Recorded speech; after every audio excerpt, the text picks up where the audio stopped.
ખાડામાં dream project ધોવાઈ ગયો.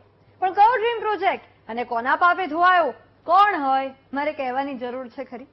મોટા ઉપાડે પ્રોજેક્ટ કર્યો, જગતના તાતનો વિરોધ પણ ખૂબ થયો, પણ પ્રોજેક્ટ બન્યો અને બન્યો ત્યાં તો વરસાદમાં ધોવાઈ ગયો.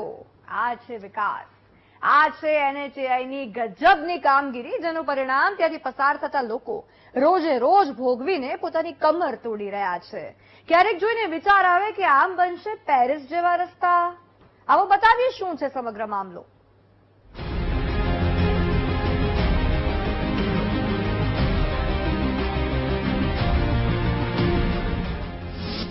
ડ્રીમ પ્રોજેક્ટ ધોવાઈ ગયો, રસ્તામાં ખાડા કે ખાડામાં રસ્તો, ભારતમાલા પ્રોજેક્ટ ખખડી ગયો.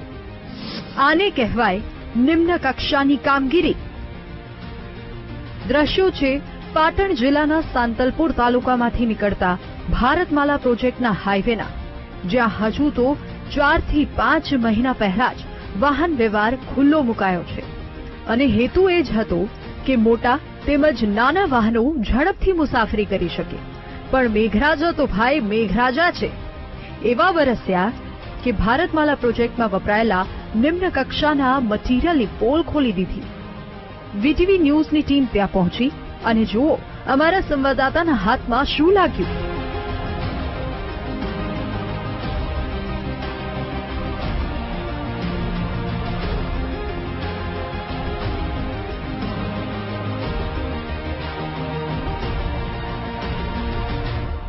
આપણા કેમેરામાં વીટીવી ન્યૂઝની ટીમ અહીંયા પહોંચી છે. ભારતમાલા પ્રોજેક્ટ ઉપરના દ્રશ્યો છે કે જ્યાં ગાડી જે રીતે સિમેન્ટ ને કોન્ક્રીટ વાપરવામાં આવી છે તેના દ્રશ્યો જોઈ શકાય છે કે માત્ર રેતી વાપરી હોય એ રીતના દ્રશ્યો અહીંયા જોવા મળી રહ્યા છે. કારણ કે હાથ અડાડતીની સાથે આ જે રોડ છે તે અત્યારે હાથમાં આવી જાય છે. એટલે કહી શકાય કે કેટલી હલકી ગુણવત્તાવાળું મટીરીયલ્સ આ ભારતમાલા પ્રોજેક્ટ પાછળ એટલે કે રોડ બનાવવા પાછળ વપરાયું હશે તે સ્પષ્ટ આ વિડીયો ઉપરથી સમજી શકાય છે. કારણ કે સરકારનો ડ્રીમ પ્રોજેક્ટ હતો ભારતમાલા રોડ. ભારતમાલા પ્રોજેક્ટનો પહેલો જ વરસાદ અને સાંતલપુરથી બનાસકાંઠા હદ શરૂ થાય ત્યાં સુધીનો હાઈવે ધોવાઈ ગયો અને તૂટી જ ગયો. 30 કિલોમીટરના આ હાઈવે પર મસમોટા ખાડા પડી ગયા છે અને જે નિમ્ન કક્ષાનું મટીરીયલ વપરાયું હતું એ પણ બહાર ઉભરીને આવી ગયું છે. સ્થાનિકો રોજ જોવે છે કે વાહન ચાલકો ત્યાંથી કેટલી તકલીફ સહન કરીને પસાર થાય છે.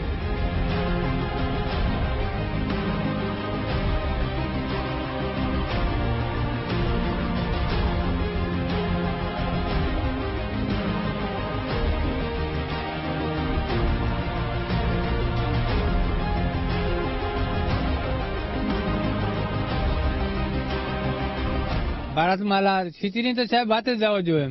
કરોડો રૂપિયાનો ખર્ચો કર્યો પણ બધો પાણીમાં ગયો છે અને ગોઠણ આમાં ખાડા પડ્યા છે. આથી તો માનો કે ગામડેના રસ્તા સારા છે. માંગ તો રસ્તો સારો બનાવે એ માંગ છે સાહેબ. કેટલો ખર્ચો કર્યો છે? કરોડો રૂપિયા, અબજો રૂપિયાનો ગાડીઓ માનો ને અબજો રૂપિયા. કેન્દ્ર સરકારના માર્ગ પરિવહન મંત્રાલય હેઠળ અમૃતસરથી જામનગર સુધીના 1256 કિલોમીટરના ઇકોનોમિક કોરિડોરના ભાગ તરીકે સાંતલપુરથી સાચોર વચ્ચે 125 કિલોમીટરનો માર્ગ આ કોરિડોર અંતર્ગત બનાવવામાં આવ્યો હતો. આ માર્ગનું 4 ફેઝમાં કરોડોના ખર્ચે નિર્માણ થયું હતું. પણ આ 30 કિલોમીટરનો રોડ આખો ખાડાથી ભરેલો છે.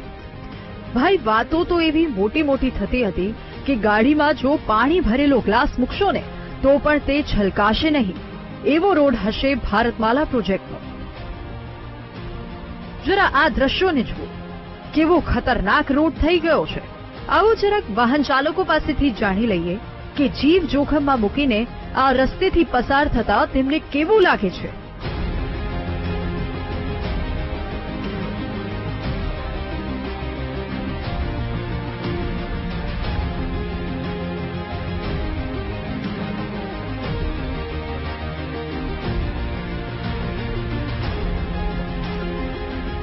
बहुत खराब है, बहुत परेशान हो. इतनी हालत खराब है, गंभीर रूप से बाहर है.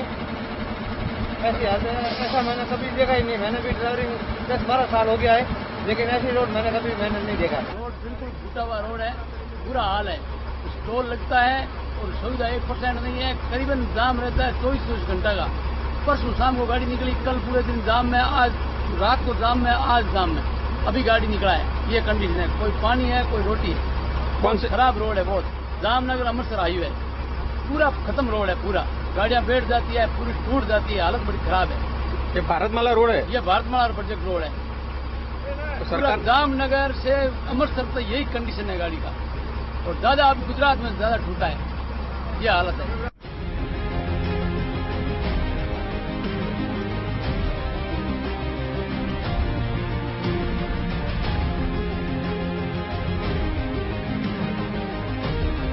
આ ભારતમાલા પ્રોજેક્ટનો રોડ તો પહેલા જ વરસાદમાં મગરની પીઠ સમાન બની ગયો છે, જેને લઈને સવાલ એ થાય છે કે કેટલી હદનું નિમ્ન કક્ષાનું મટીરીયલ આ રોડ બનાવવામાં વપરાયું છે. કોના પાપે ભારતમાલા પ્રોજેક્ટનો આ રોડ ધોવાયો? રસ્તો બનતો હતો ત્યારે NHAIના અધિકારીઓ ક્યાં ઊંઘી રહ્યા હતા? સમૃદ્ધિ તરફનો રસ્તો આવો હોય? તમારું પેરિસ આવું ખખડધજ? સવાલો તો થાય જ ને આ રોડને જોઈને. રોષ પણ આવે કે આવા રસ્તા માટે આપણે ટેક્સ ભરીએ છીએ, જે વાહન ચાલકોની માત્ર ને માત્ર કમર જ તોડે છે. રસ્તા બનાવવામાં નિમ્ન કક્ષાનું મટીરીયલ વપરાયું અને કોઈએ ધ્યાન ના આપ્યું, અથવા તો ત્રાસી આંખે જોઈને ટેબલ નીચેથી મલાઈ લઈને મોંમાં ભરી લીધી, અને એનું પરિણામ ભોગવશે એ રસ્તેથી પસાર થતા વાહન ચાલકો. ડ્રીમ પ્રોજેક્ટના ધજાગરા કેવા ઉડાવાય એ તો આવા સાહેબો પાસેથી જ શીખવું જોઈએ. ભરત પ્રજાપતિ, VTV ન્યૂઝ,